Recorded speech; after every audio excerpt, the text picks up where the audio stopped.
नमस्कार, capital TV देख रहे हैं आप। मैं हूं आपके साथ पूजा।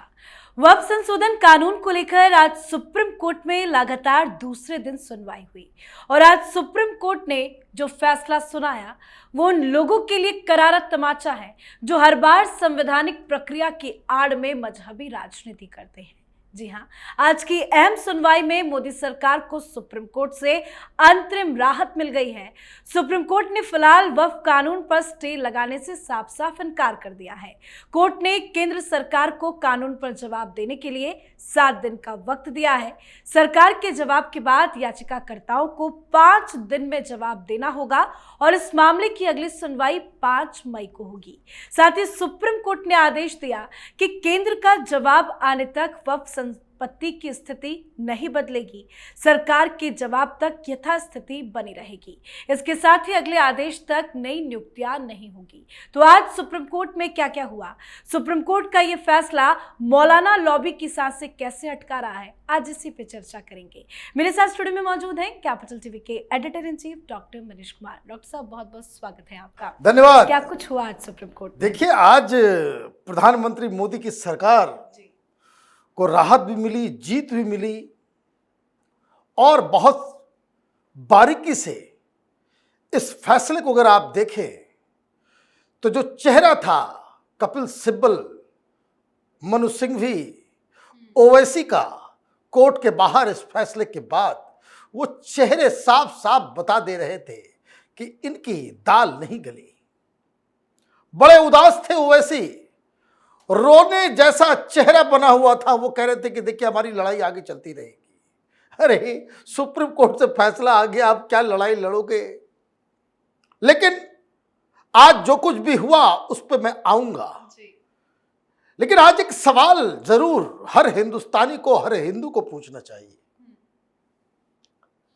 कि वक्फ बाय यूजर के ऊपर इतना बवाल, तो क्या हिंदुस्तान में अगर टेंपल बाय यूजर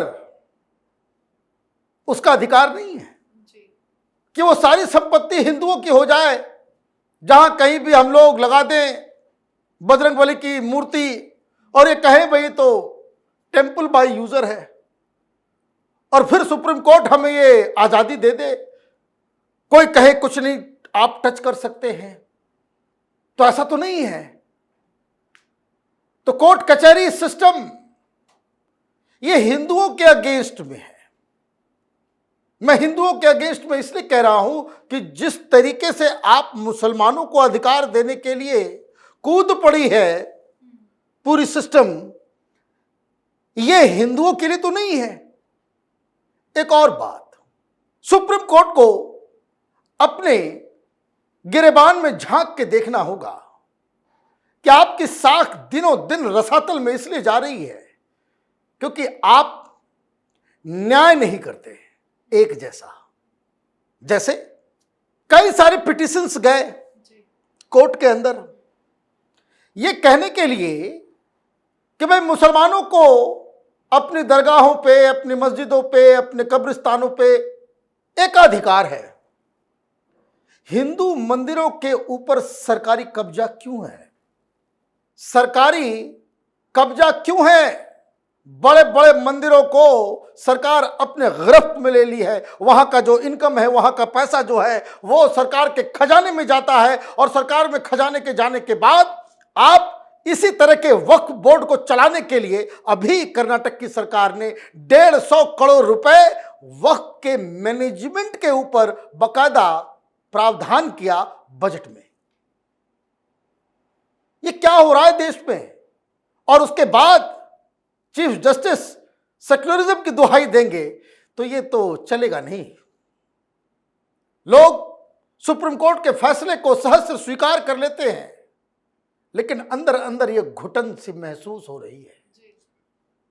आप इक्वल तरीके से न्याय नहीं करते। हिंदुओं के लिए इस देश में अलग कानून कि कोई चला जाए तो उसको दुत्कार के भगा दिया जाता है सुप्रीम कोर्ट से कि भागो यहां से, जाओ हाई कोर्ट में, इधर क्या करने आए हो। और यह वक्फ का मामला आया तो सुप्रीम कोर्ट की रीढ़ की हड्डी टूट गई।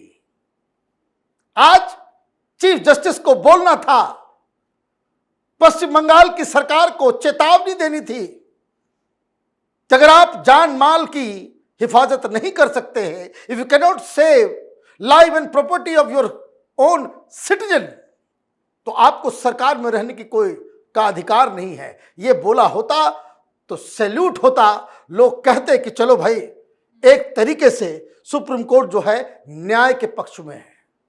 तो खैर हम लोग देख ही रहे हैं ये डेमोक्रेसी के नाम पे ये देश किस तरीके से टूट फूट की कगार पे पहुंच गया है, और ये सिस्टम, ये न्याय, ये सरकार, ये पूरा का पूरा तंत्र इस डिवीजन को बाकायदा सपोर्ट कर रहा है, उसको पाल पोस के अभी बड़ा कर रहा है। ये मत भूलिए, इसी तरह के लोग, इसी तरह की मानसिकता के लोग, इस पता नहीं कौन सा अफीम चाट लेते हैं ये लोग कि नशे में जो है इनको गंगा जमनी तहजीब हर तरह नजर आती है, और इसी तरह के लोगों की वजह से ये देश का बंटवारा हुआ। हमने बांट करके दे दिया, कितने एकड़ जमीन, कितना लाख हेक्टेयर जमीन हम लोगों ने दे दिया कि चलो भाई आप अलग हो। देखिए क्या कह रहा है वो, आज ही बयान चल रहा, बड़ा वायरल चल रहा है। कल वो पाकिस्तान का जो आर्मी जनरल है, हारी हुई आर्मी का हारा हुआ आर्मी चीफ, वो कह रहा है कि भाई हमने पाकिस्तान की स्थापना हुई एक कलमा के नाम पे, हम हिंदू जैसे नहीं हैं, टू नेशन थ्योरी है हमारी, मुसलमान और हिंदू अलग अलग हैं, इसलिए हमने, अल्लाह ने हमारे लिए देश बनाया, और जिन लोगों ने वोट किया वो इधर ही रह गए, चाहे वो महाराष्ट्र हो, बिहार हो, चाहे वो उत्तर प्रदेश हो। यहां के मुसलमानों ने पाकिस्तान के ऊपर अपनी मुहर लगाई। 95% मुसलमानों ने बाकायदा मुस्लिम लीग का समर्थन किया था, बंटवारे के समर्थन में वोट किया था, और इसके बाद ये लोग यहां पर रहे, पॉपुलेशन अब बढ़ गया है, तो अब ये फिर से बंटवारे की ओर जा रहे हैं। और अगर, आई एम सॉरी टू से दिस, सरकार हो कि जजेस हो या सिस्टम हो, अगर वो अंधी हो गई है, उनको दिख नहीं रहा है, ये उनकी समस्या है। तो हैविंग सेड दिस, आज क्या हुआ वहां से शुरू करते हैं। तो जो सबसे लास्ट में हुआ उसको पहले समझते हैं। मुझे समझ में नहीं आ रहा है कि टेलीविजन चैनलों पे, यूट्यूब के पे, ये रवीश कुमार है, तमाम तरह के जो लोग हैं, इनको अंग्रेजी वगैरह पढ़ने आती है या नहीं आती है, ये निरा मूर्ख प्रोपेगेंडा करने में लगे हुए रहते हैं।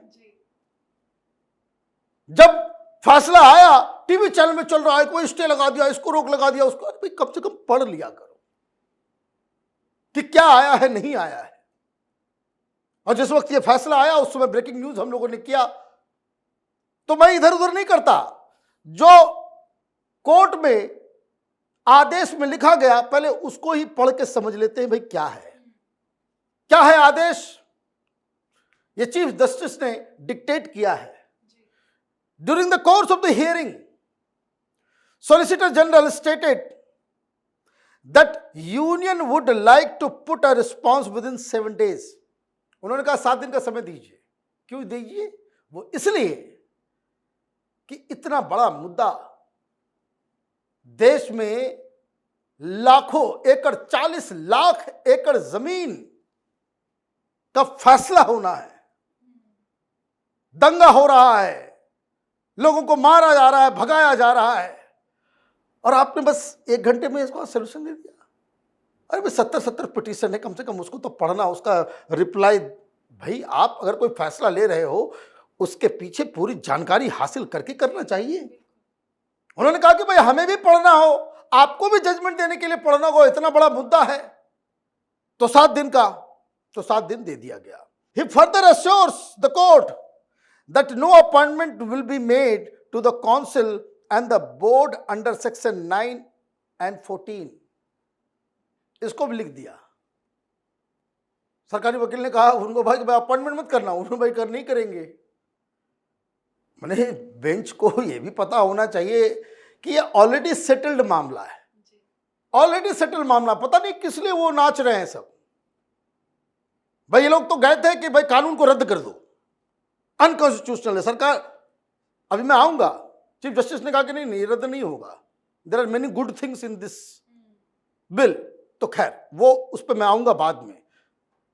तो उन्होंने जो मैं कह रहा था कि ये तो सेटल्ड मामला है, क्योंकि अमित शाह ने पार्लियामेंट के अंदर ही ये आश्वासन दे दिया, ये कह दिया, सरकार की तरफ से पहले ही डिक्लेयर किया जा चुका है कि अभी कोई अपॉइंटमेंट नहीं होने वाला। जो लोग वक्फ बोर्ड या काउंसिल के अंदर जो लोग सर्व कर रहे हैं, उनका टेन्योर जब तक पूरा नहीं होगा तब तक उसको हटाया नहीं जाएगा, और टेन्योर पूरा हो जाएगा तब तो हटना ही पड़ेगा, तब तो नया अपॉइंटमेंट करना ही पड़ेगा। और ये रिलीफ 7 दिनों की है, 7 दिनों के बाद फिर सरकार कर सकती है, ये समझ लीजिए। लेकिन सबसे मेन पॉइंट जो है, जिसके ऊपर बहुत confusion till the next date of hearing, वो जो 5 तारीख की दी गई है, waqf including waqf by user already registered और declared by way of notification shall neither be denotified or the collector will change, we take the statement on record। किसको? वक्फ by user या वक्फ की कोई भी संपत्ति है उसको डी नोटिफाई नहीं करेगी सरकार। किसको? जो वक्फ की प्रॉपर्टी जो ऑलरेडी रजिस्टर्ड और डिक्लेयर्ड बाय नोटिफिकेशन, जिसके कागजात वगैरह सब ऑलरेडी है, रजिस्टर्ड है, जो गजट के अंदर है कि ये वक्फ की जमीन प्रमाणिक रूप से जो ऑलरेडी एग्जिस्ट कर रहा है, उसको कुछ नहीं छेड़ने का। और बाकी के ऊपर डी नोटिफाई किया जा सकता है, बुलडोजर चल सकता है, उसको नोटिस भेजा जा सकता है, प्रमाण मांगा जा सकता है। कितनी संख्या है? 8.5 लाख जमीन का टुकड़ा है, अलग अलग प्लॉट्स, उसमें 4.5 लाख वैसी वक्फ की जमीनें हैं जिसका कोई अता पता ठिकाना नहीं है। वक्त तो बता दिया लेकिन कागज नहीं है, नोटिफाइड नहीं है, रजिस्टर्ड नहीं है, बस मनमाने तरीके से चल रहा है। तो ये 4.5 लाख के ऊपर तो कार्रवाई हो सकती है। और सरकार तो वही कह रही है कि हम तो रेगुलेट करने के लिए कर रहे हैं कि जो वक्फ है वो। और सबसे बड़ी चीज कि सुप्रीम कोर्ट ने कल ही कहा था, जो अभी भी लागू है, कि वक्फ की कोई भी जमीन आइंदे से वक्फ बोर्ड अगर ये कहेगा कि ये वक्फ की जमीन है तो आपको उसका रजिस्ट्रेशन करना होगा, ये बाकायदा आपको रजिस्टर करना पड़ेगा। तो रजिस्टर कैसे करोगे? कोई फैशन शो चल रहा है क्या वहां पे कि दाढ़ी टोपी पहन लिया चले गए, सर हुजूर ये हमारा वक्फ की जमीन है, ऐसे काम चलेगा नहीं। पहले जैसे होता था, पहले तो वक्फ बोर्ड जो है बाकायदा कलेक्टर को आदेश देता था कि ये वक्फ की जमीन है, कलेक्टर साहब इसको खाली करवाओ। अभी कलेक्टर के पास जाना होगा, बोलेगा हुजूर ये हमारा वक्फ की जमीन है, तो कलेक्टर पूछेगा भाई कागज दो। अब बात समझिए, फैसला तो हो गया, जमीन में कैसे लागू होगा? ये इस तरीके से लागू होगा। इसलिए रोता हुआ चेहरा लेकर के आए बाहर, ओवैसी चेहरा देखिए, ऐसा लगा झुलस गया, किसी ने भट्टी में डाल दिया उसके बाद निकाल दिया, चेहरा वैसा बना हुआ है। जीत हो गई होती ना तो कपिल सिब्बल सबसे आगे आके बताते कि हम जीत गए। नजर आए क्या? फैसला के बाद नजर आए कपिल सिब्बल? मीडिया से बात की? नहीं की। मीडिया को सवेरे घर पे बुलाया था, एएनआई को, वहां बाइट देकर के निकल लिए। उनको मालूम है कि कुछ नहीं होने वाला है। क्यों नहीं ऐसा हुआ? क्योंकि सरकार ने बहुत ही स्ट्रांग पोजीशन ले लिया।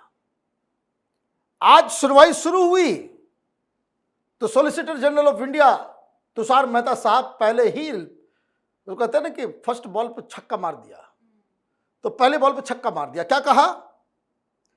The stay of A legislation whether directly or indirectly is an extraordinary measure and cannot be done based on mere tentative reading of the provisions। सीधा सीधा कहा कि संविधान के मुताबिक संसद के द्वारा एक कानून पास हुआ है, उसके ऊपर स्टे लगाना डायरेक्टली और इनडायरेक्टली वो ठीक नहीं है। बस ऊपर से ऊपर आप प्रावधानों को पढ़ के ऐसा मत कीजिए। तो सुप्रीम कोर्ट को पहले ही सेंटेंस में उन्होंने, this is the first sentence that I am reading, पहली चीज उन्होंने कही और चीफ जस्टिस जो है वो सदमे में आ गए कि अरे इसने क्या कह दिया। आगे क्या कहा, we have received lakhs and lakhs of representation which contributed to some of these amendments. और यह मत समझिएगा कि हमने अपने मनमाने से ढंग से किया है। 3 जो पैरामीटर किसी भी कानून को इलीगल अवैध ठहराने के लिए जो पैरामीटर है वो पिलर है क्या, 1 कि संविधान के मुताबिक प्रोसीजर किया गया या नहीं, नंबर 2 कि यह किसी संविधान के प्रावधान को, किसी आर्टिकल को, फंडामेंटल राइट को संविधान में दिए गए किसी भी दूसरे आर्टिकल के खिलाफ तो नहीं है, उससे विरोधाभास तो नहीं है, और तीसरा क्या यह कानून मनमाने तरीके से पास किया गया। तो वही बताया जा रहा है कि पहला बता दिया कि भाई हमने प्रॉपर तरीके से किया और मनमाने तरीके से नहीं किया। We have consulted lakhs and lakhs of people, villages were taken as works. अब जब सबको पता ही नहीं होगा, ये सब तो एफिल टावर पे रहते हैं ना, दुनिया जहान के बारे में क्या मालूम, बचपन से कभी गांव देखा नहीं होगा ये लोगों ने। गांव के गांव हड़पने की कोशिश हो रही है, private properties are taken as waqf, मुसलमानों की भी जमीन छीन रहे हैं लोग, प्राइवेट प्रॉपर्टी है हमारे। वो आ जाएंगे कह देंगे कि भाई ये स्टूडियो जो है उनका है, तो उनका हो जाएगा। और यूपी में मैं रह रहा हूं तो यूपी में ये स्टूडियो है तो उसका मतलब है कि लखनऊ में जाकर के दरवाजा खटखटाते रहिए बोर्ड के पास। This affects a large number of innocent people. ये बहुत सारे बेकसूर लोगों के साथ अन्याय कर रहा है ये वक्फ बोर्ड, और इसलिए हमने कानून लाया है। आगे उन्होंने क्या कहा, your lordship are taking a serious and harsh step by saying directly or indirectly statutory provisions without proper assistance। आप लोगों ने पूरा डीप थॉट नहीं दिया और जबरदस्ती का आप जो है डायरेक्टली और इनडायरेक्टली जो है आप स्टे लगाने की कोशिश कर रहे, इसलिए स्टे नहीं लगा। पहले बॉल में छक्का। सीजीआई को भी समझ में आ गया कि अगर अब इसके ऊपर अगर हमने कुछ किया तो ये क्या हो जाता, ये वक्त तो चला जाता साइड में। अभी हेडलाइन चल रहा होता लेजिस्लेटिव वर्सेस जुडिशरी, जज के अपॉइंटमेंट से लेकर के जज के क्रियाकलापों और भ्रष्टाचारी जज का भी नोट का जो जला हुआ वो सब मामला सामने आ जाता। अभी कुछ और हम लोग डिस्कस कर रहे होते तो सटक गए सीजेआई, तुरंत आवाज बदल गया। तो खन्ना साहब क्या कहे, CJI Khanna, mister Mehta, we have a particular situation. भाई सिचुएशन के मुताबिक काम करेंगे आप। What particular situation? We pointed out certain infirmities. क्या हमने इस कानून में कुछ इन्फॉर्मिटीज निकाले हैं? अरे मेहता साहब तो यही कह रहे हैं कि बिना आप समय तो दें, इतना बड़ा समस्या है और आप उसमें बिना समय दिया आप उसको काम करेंगे। और उसके बाद देखिए टोन कैसे बदला और इसमें चेहरा उतर गया, सबका चेहरा उतर गया, सब सारे लोग, इसलिए भाग गया ये सिंघवी, ये Kapil Sibal. We also said, ये चीफ जस्टिस बोल रहे हैं, we also said there are some positive things. ये कानून में बहुत पॉजिटिव थिंग्स भी है। आज पॉजिटिव थिंग्स याद आने लग गया। जो मैंने कहा कि पहले ही वक्तव्य में, पहले ही ओवर में तुषार मेहता साहब ने ऐसा मामला उठा दिया कि सिट्टी पिट्टी गुम हो गई। क्या हमने बताया कि अच्छी अच्छी चीजें भी हैं, but we don't want the situation prevailing today to change so drastically that it affects the right of the parties. लेकिन हम ज्यादा बदलाव नहीं चाहते। भाई क्यों नहीं चाहते? क्यों नहीं चाहते? ये तो कोई बताए चीफ जस्टिस को, जजेस को, कि पिछले 10 सालों में वक्फ की जमीन डबल कैसे हो गई, डबल से ज्यादा कैसे हो गई। कोई पूछेगा कि भाई अगर 8 लाख एकड़ से ये जमीन 40 लाख एकड़ हो गई तो हिंदुस्तान में किन किन लोगों ने वक्फ किया? आसमान से गिर रहा है जमीन क्या? वहां तो पूछा होता है इन लोगों ने कि अदनी मदनी ये सारे लोग जो हैं, जिन लोगों ने सुप्रीम कोर्ट का दरवाजा खटखटाया है, ओवैसी, कि आप लोग तो खरबपति लोग हो, हेलीकॉप्टर पे घूमते हो प्राइवेट, तो ये बता दो कि भाई तुमने कितनी जमीन वक्फ की। तो ये तो कोई जवाब पूछा गया नहीं। ये सिचुएशन नहीं बदलना चाहिए। क्यों? डर गए कोर्ट, धमकी दे रहे हैं उधर से मौलवी मौलाना। तो ये धमकी के झांसे में आ गए ये लोग। We don't want things to change. भाई क्या चेंज नहीं करना चाहते? सुप्रीम कोर्ट का बैलेंसिंग एक्ट करेगा, और ये बैलेंसिंग एक्ट करना है तो फिर क्यों भगा देते हो अपने दरवाजे से? जब हिंदू वहां जाते हैं और कहते हैं कि हमारे मंदिर को ऊपर, अपने अधिकार को हमें स्थापित करने दो, तब तो आप भगा देते हो उनको। तो ये बहुत बड़ा खेल हुआ है। फिर उन्होंने कहा कि देखिए कि जैसे there are provisions such as 5 years practice of Islam, we are not staying that. Waqf के लिए आपने एहसान कर दिया। यह बताता है समझ जमीन की। आई एम सॉरी टू से दिस कि भाई जजेस की जमीनी हकीकत से कितना राफ्ता है, कितनी अंडरस्टैंडिंग है। भाई 5 साल को आप बदल, भाई 5 साल, और ये क्यों किया है? क्योंकि इस तरह के कंप्लेंट्स आए हैं कि घर द्वार में बूढ़ा बूढ़ी है, उसको आपने एक दिन के लिए कलमा पढ़वा दिया, इस्लाम में उसको ये कर दिया और उसकी जमीन ले गए। भाई ये क्या तरीका है? भाई कोर्ट ये कहते कि भाई एक काम करो, डिफरेंशिएट कर लो पहले कि वक्फ की वो जमीनें जो मुसलमानों की है, मुसलमानों ने वक्फ किया है, और वो जमीनें जिसके ऊपर वक्फ बोर्ड जो है वो हिंदुओं की जमीन के पोजीशन में है या सरकार के पोजीशन में है। इन दोनों को अलग अलग तरीके से ट्रीट करो, तब ये समझ में आता कि सुप्रीम कोर्ट एक पॉजिटिव तरीके से गाइडलाइन दे रहा है और ये कहता कि चलो भाई जो मुसलमानों का मसला है उसमें कोई हिंदू नहीं होगा। जो मुसलमानों की जमीन है, मुसलमानों का वक्फ है, उसके ऊपर अगर कोई विवाद है उसमें कोई हिंदू का काम नहीं है। लेकिन माय लॉर्ड ये बता दो कि आप ये कह रहे हो कि भाई हिंदू नहीं होंगे बोर्ड के अंदर में। अगर किसी हिंदू की जमीन वक्फ बोर्ड खा रहा है तो वो कैसे एक्सपेक्ट करे आपके ही दलील, आपके ही लॉजिक के मुताबिक कि फिर उसको मुसलमानों वाली ऑल मुस्लिम वक्फ बोर्ड से कैसे न्याय मिलेगा? तो ये तो अजीबोगरीब तर्क, अजीबोगरीब बातें सुप्रीम कोर्ट में आज हुई है। लेकिन अंत भला तो सब भला।